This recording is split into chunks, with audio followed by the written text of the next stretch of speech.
नमस्कार। आज हम साहित्य की एक बहुत ही अनोखी और गहरी कहानी की परतों को खोलने जा रहे हैं। तो कहानी की शुरुआत ही एक बहुत बड़े विरोधाभास से होती है। सोचिए, एक खरगोश, कितना कोमल, कितना नरम, और उसके नाम लड़ाकू, दुर्मुख, यहाँ तक कि दुर्वासा भी। महादेवी वर्मा खुद कहती हैं कि कोई इस बात पर यकीन ही नहीं कर पाएगा। तो सवाल तो यही उठता है ना, कि आखिर ऐसा क्या हुआ?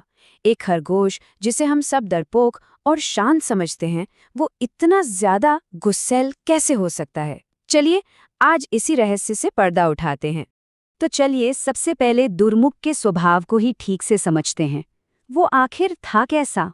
जरा ये देखिए, एक आम खरगोश कैसा होता है, डरपोक, कोमल, डर तो जैसे उसकी पहचान होती है।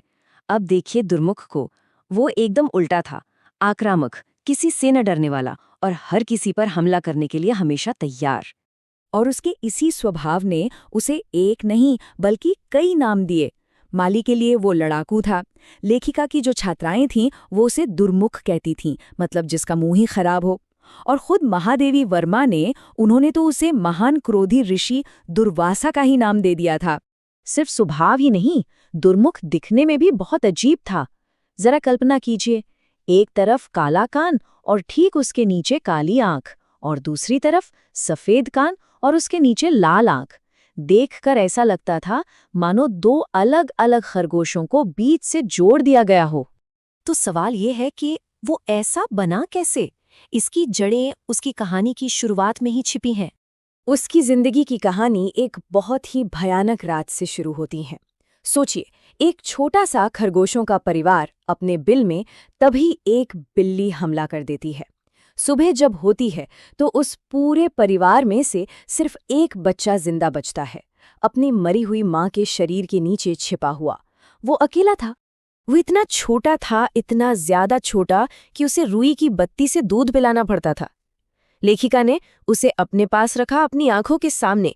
पर ये जो देखभाल और शांति थी ना, ये ज्यादा दिन टिकने वाली नहीं थी। तो चलिए देखते हैं कि बचपन का वो सदमा बड़े होने पर उसके व्यवहार में कैसे नजर आया। गुस्से के पहले संकेत बहुत जल्दी दिखने लगे, लेखिका के घर में ही, जहां वो पूरी तरह सुरक्षित था। अगर उसे जरा भी लगता कि कोई उस पर ध्यान नहीं दे रहा, तो वो सीधे खाने का कटोरा पलट देता, या फिर जिन हाथों से उसे दूध पिलाया जाता उन्हीं हाथों को काट लेता था। और जब उसे दूसरे जानवरों के साथ एक बाड़े में छोड़ा गया, तब तो जैसे उसका गुस्सा फट पड़ा। उसने किसी को नहीं छोड़ा। कबूतर, मोर, जो भी सामने आया उस पर हमला बोल दिया। ऐसा लगता था मानो उसने हर किसी के खिलाफ जंग का ऐलान कर दिया हो। लेखिका को लगा शायद ये अकेला है, इसलिए ऐसा कर रहा है। तो उन्होंने एक हल सोचा। वो उसके लिए एक साथी ले आईं, एक बहुत ही कोमल और शांत स्वभाव की सफेद खरगोश, जिसका नाम था हिमानी। लेकिन हुआ क्या, दुर्मुख ने अपनी ही जाति के उस शांत जीव पर हमला कर दिया। उसने हिमानी को इतना काटा कि उसके कान लहूलुहान हो गए। उसे अपने बिल के पास भी फटकने नहीं दिया। अब तो ये रहस्य और भी गहरा हो गया था। और फिर उसने वो किया जो कोई सोच भी नहीं सकता। उसका गुस्सा इस हद तक बढ़ गया कि वो अपने ही बच्चों का दुश्मन बन बैठा। वो उन पर हमला करने लगा, और एक बार तो गुस्से में उसने अपने दो नन्हे बच्चों को मार ही डाला। ये तो प्रकृति के हर नियम के खिलाफ था। एक ऐसी जिंदगी जो लड़ाई से ही शुरू हुई, उसका अंत भी लड़ाई में ही होना लिखा था। और वो आखिरी लड़ाई भी आ गई। एक दिन बाड़े में एक सांप का बच्चा घुस आया।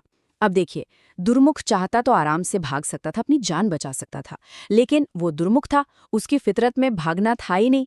उसने हमला किया और सांप को मार भी दिया, उसे दो टुकड़ों में चीर डाला। पर ये उसकी आखिरी जीत थी। लड़ाई में सांप ने उसे डस लिया था, और वही जहर उसकी मौत की वजह बना। लेकिन कहानी यहाँ खत्म नहीं होती। दुर्मुख अपने पीछे एक बहुत ही अजीब विरासत छोड़कर गया। यकीन करना मुश्किल है, लेकिन इस अकेले गुस्सैल खरगोश ने एक पूरा वंश खड़ा कर दिया। लेखिका के घर में उसके बाद जितने भी खरगोश आए, करीब 100, वो सब के सब दुर्मुख के ही वंशज थे। पर महादेवी वर्मा के लिए वो सिर्फ एक गुस्सैल जानवर नहीं था। वो उसे याद करते हुए लिखती हैं कि उन्हें आज भी वो छोटा सा मैग्नोलिया के फूल जैसा सफ़ेद बच्चा याद है। और वो सोचती हैं कि अगर अगर वो अपनी माँ के पास उसके प्यार की छाँव में पला बढ़ा होता, तो क्या वो तब भी ऐसा ही होता। और यही सवाल ये कहानी हमारे लिए छोड़ जाती है। क्या दुर्मुख का जो स्वभाव था वो उसके साथ हुई उस भयानक घटना का एक ऐसा नतीजा था जिसे बदला नहीं जा सकता था, या ये उसका अपना चुनाव था? ये कहानी हमें सोचने पर मजबूर कर देती है कि किसी हादसे के जख्म कितने गहरे हो सकते हैं।